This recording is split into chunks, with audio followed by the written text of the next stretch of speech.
आज का जो टॉपिक है अपना वो हम लोग एडवांस मैथ्स का एक इम्पॉर्टेंट पोर्शन लेकर चल रहे हैं, ट्रिगोनोमेट्री, त्रिकोणमिति।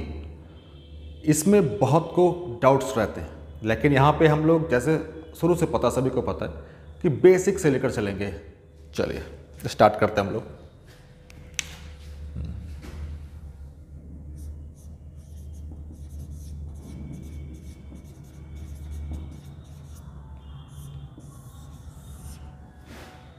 ट्रिगोनोमेट्री।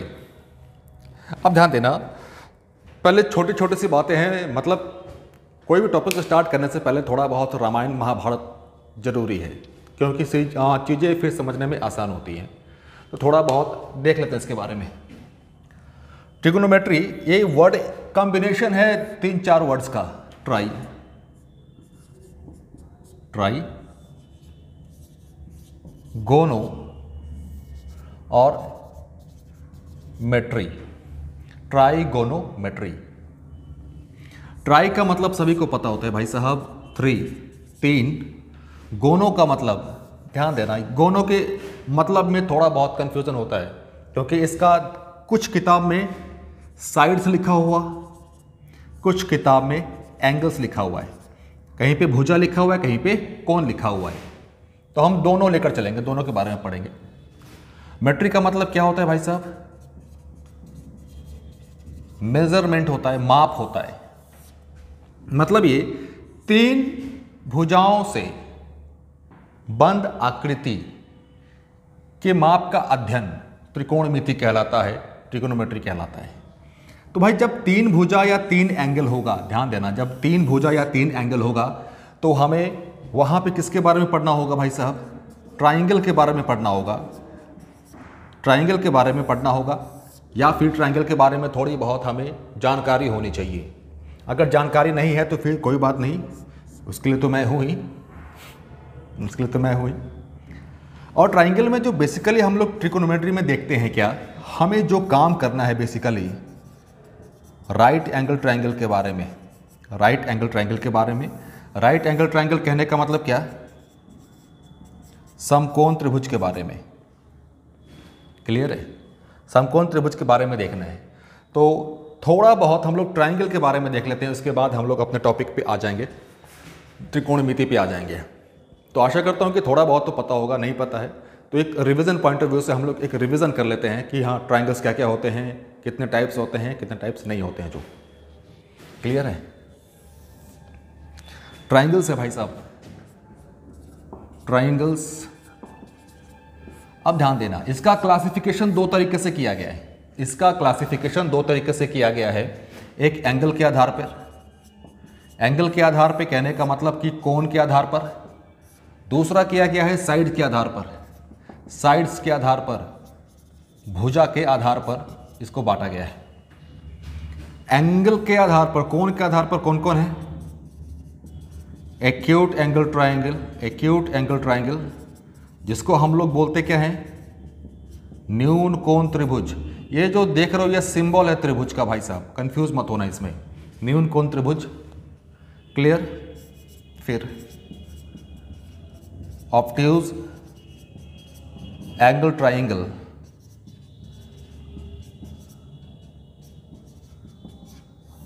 अधिक कोण त्रिभुज, और एक right angle triangle, right angle triangle, समकोण त्रिभुज। क्लियर है? भुजा के आधार पर देखें क्या? भुजा के आधार पर कुछ बताइए, थोड़ा बहुत पता होगा तो। भुजा के आधार पर पता है तो भाई इसका आंसर आप कमेंट में कीजिए, जरा पता चले मुझे भी थोड़ा बहुत। चलिए ऐसे फिर भी मैं बता देता हूं।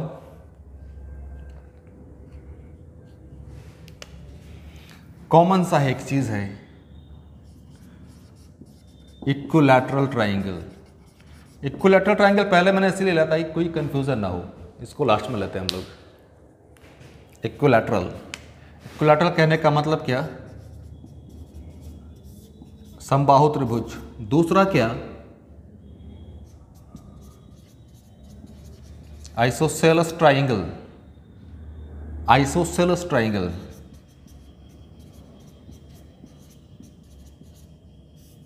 समद्विबाहु त्रिभुज। तीसरा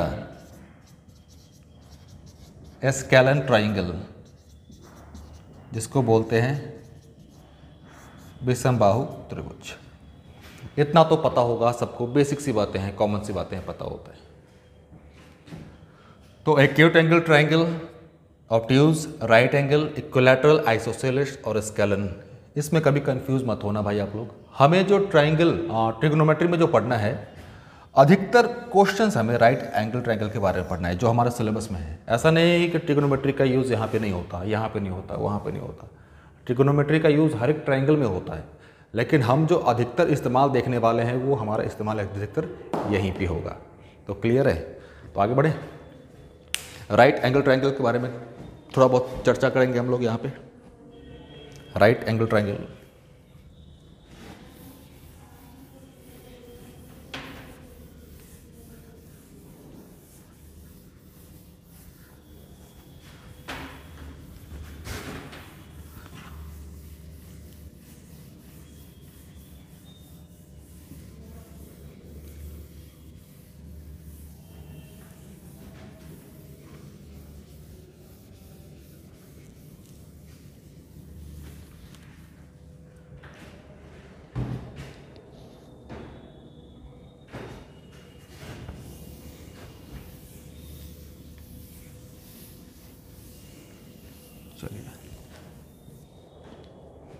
राइट एंगल ट्राइंगल, समकोण के बारे में हमें पढ़ना है। राइट एंगल ट्राइंगल, समकोण त्रिभुज।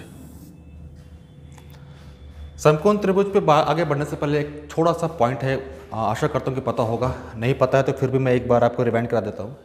आपको पहले ये पता होना चाहिए कि भाई ट्राइंगल बनने का कंडीशन क्या है। क्लियर है? ट्राइंगल बनने के लिए कंडीशन क्या है, क्योंकि इस पे भी कई बार क्वेश्चन आ चुके हैं और पूछते रहते हैं कभी कभी। तो ये कंडीशन पहले आप देख लीजिएगा। अगर आपके पास ये कंसेप्ट नहीं है तो कोई बात नहीं, आगे बोलिएगा, मैं इस पर एक वीडियो बना दूंगा। लेकिन फिर भी आपको ये पता होना चाहिए क्या, कि समकोण त्रिभुज या कोई भी त्रिभुज बनने का कंडीशन क्या है। चलिए, अच्छी बात है, आगे चलते हैं।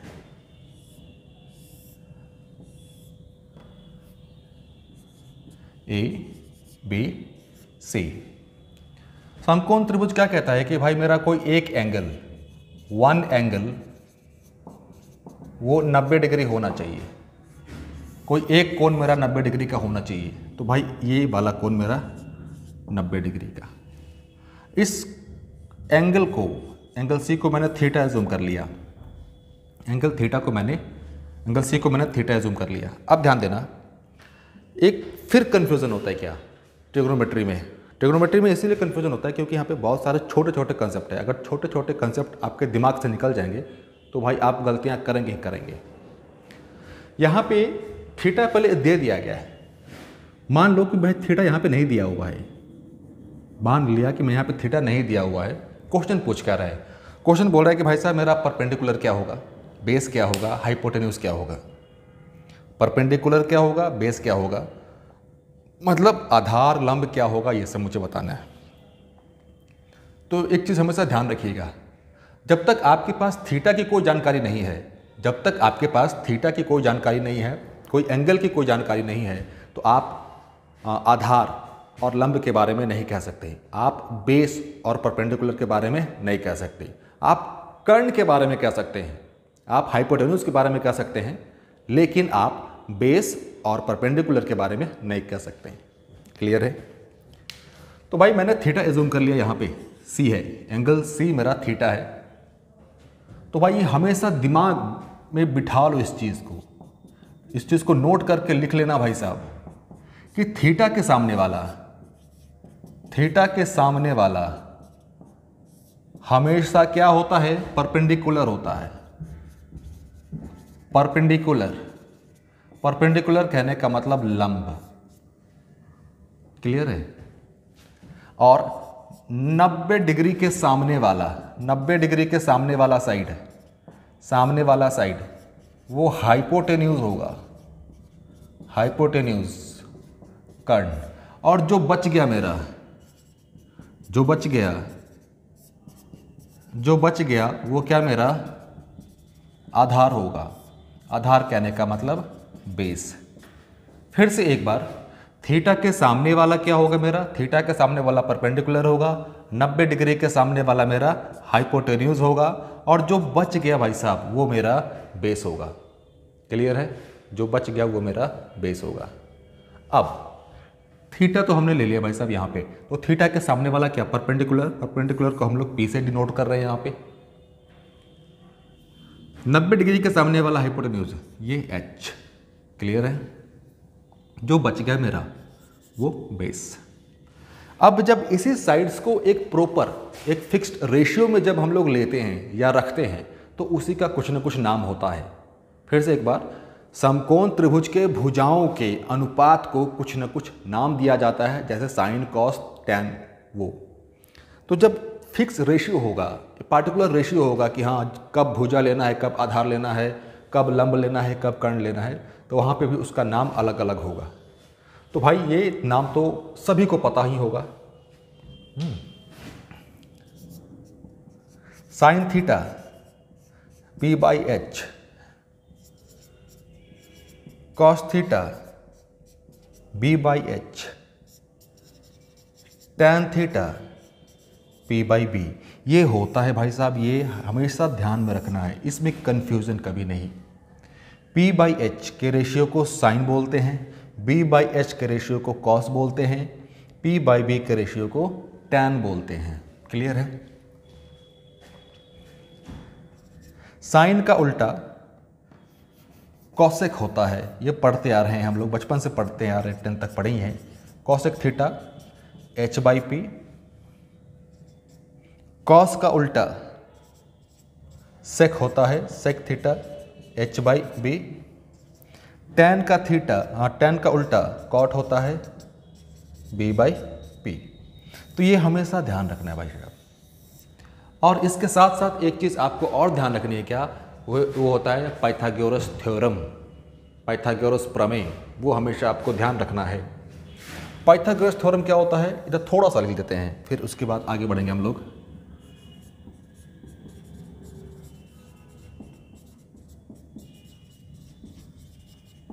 पाइथागोरस थ्योरम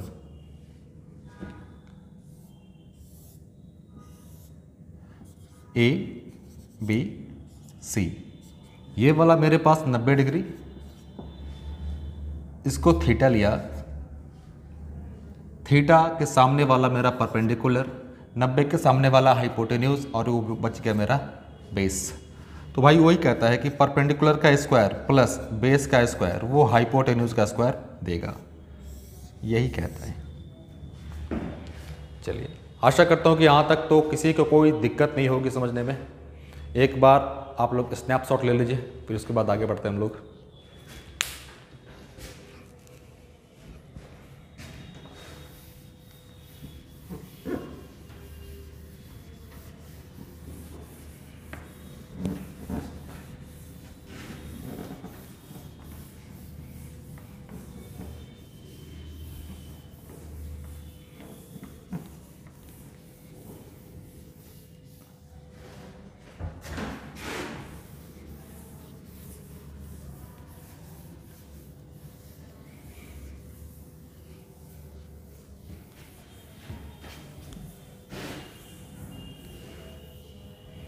अब यहाँ पे देखा क्या हम लोगों ने जो बेसिक पॉइंट है वो देख लिया है, और पाइथागोरस थ्योरम क्या होता है हम लोगों ने वो भी देख लिया है। अब हम इस चीज़ को आगे लेकर चलते हैं, आगे बढ़ते हैं। आगे वाला पॉइंट है क्या, आगे का पॉइंट ये हमारा ये कि ट्रिपलेट्स क्या होते हैं, समझना जैसे भाई कि ट्रिपलेट्स क्या होते हैं। ट्रिपलेट्स नंबर्स के वैसे कॉम्बिनेशंस हैं, ट्रिपलेट्स नंबर के वैसे कॉम्बिनेशंस हैं जो पाइथागोरस थ्योरम को सेटिस्फाई करते हैं। नंबर के वैसे कॉम्बिनेशन, हाँ, जो पाइथागोरस थ्योरम को सेटिस्फाई करते हैं, ये हमेशा ध्यान रखना है। आगे बढ़े, ट्रिपलेट्स के बारे में देख रहे थे हम लोग, और ट्रिपलेट्स के बारे में क्या बोला गया कि जो पाइथागोरस को सेटिस्फाई करते हैं। चलिए,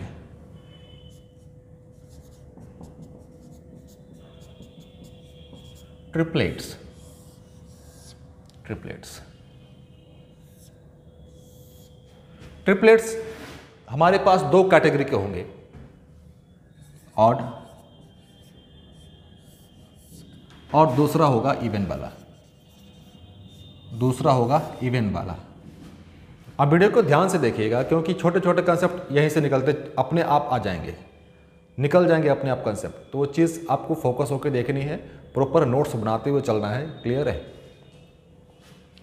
ऑड और इवन की बात, भाई हमने कोई नंबर ले लिया n, ऑड लेना है, ऑड ले लिया 3।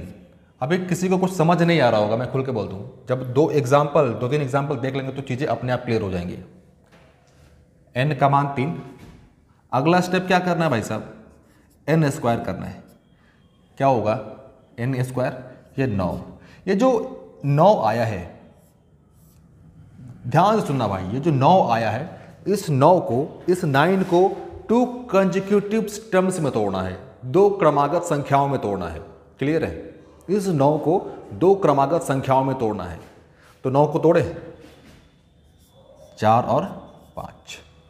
तो मेरे पास जो सीक्वेंस बना 3, 4 और ये 5 का, 3, 4, 5, 3, 4, 5 को देखते दिमाग में फिट बैठ जाता है क्योंकि आपने इसके साथ इतना काम किया होता है कि पता होता है कि भाई ये तो ट्रिपलेट्स है, ये तो पाइथागोरस को सेटिस्फाई करता ही करता है हर बार। क्लियर है? तो 3, 4, 5। पहले क्या करना है, ध्यान दीजिए। पहले हमने भाई साहब कोई नंबर ले लिया जो ऑड हो, जो विषम हो, 3 लिया। उसके बाद हमने उसका स्क्वायर किया, 3 का स्क्वायर कितना, 9। 9 का स्क्वायर करने पे हमारे पास 4 और 5 आया। और 9 का स्क्वायर करने पे, 9 को स्क्वायर नहीं, 9 को तोड़ने पे हमारे पास 4, 5 आ गया। तो हमारे पास सीक्वेंस बना 3, 4, 5। अब ध्यान देना, इसमें जो सबसे बड़ी वाली साइड होगी, सबसे बड़ा वाला नंबर होगा, वही मेरा हाइपोटेन्यूज होगा। क्लियर है? हाइपोटेन्यूज मेरा वही होगा। हाइपोटेन्यूज करने का मतलब कर्ण मेरा वही होगा। परपेंडिकुलर और बेस डिपेंड करता है कि क्वेश्चन के ऊपर कौन सी वैल्यू कहाँ पे दिया गया है, कौन सी वैल्यू कहाँ पे नहीं दी गई है। जो क्लियर है? इस पे एक और देख लेते हैं, ये कि यहां पे था, कोई दूसरा नंबर ले लेते हैं 5। स्टेप वही है भाई साहब, स्क्वायर कीजिए फिर 25, और 25 को भाई साहब 2 क्रमागत संख्याओं में तोड़िए, 12 और 13। हमारे पास अरेंजमेंट बना 5, 12 और 13 का। क्लियर है? तो भाई जो बड़ी वाली संख्या है वही मेरा हाइपोटेन्यूज होगा, और 5 और 12 जो छोटी संख्याएं बच गई वो डिपेंड करता है क्वेश्चन के ऊपर कि कौन सा मान कहाँ पे दिया हुआ है और कौन सा मान कहाँ पे नहीं दिया हुआ है। ये था कब, जब ऑड के बारे में। अब देखते हैं भाई साहब ये क्या है मेरा पास, ये इवन दिया हुआ है। इवन के साथ काम कैसे करेंगे, जो इवन n का मान भाई साहब इवन ले लेते हैं, कोई सम संख्या 6।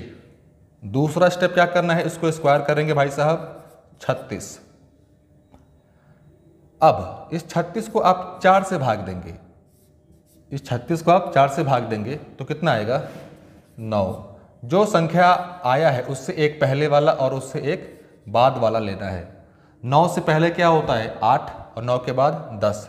9 से पहले क्या, 8, 9 से पहले 8, फिर 9 के बाद 10। ये हमारा ट्रिपलेट्स है।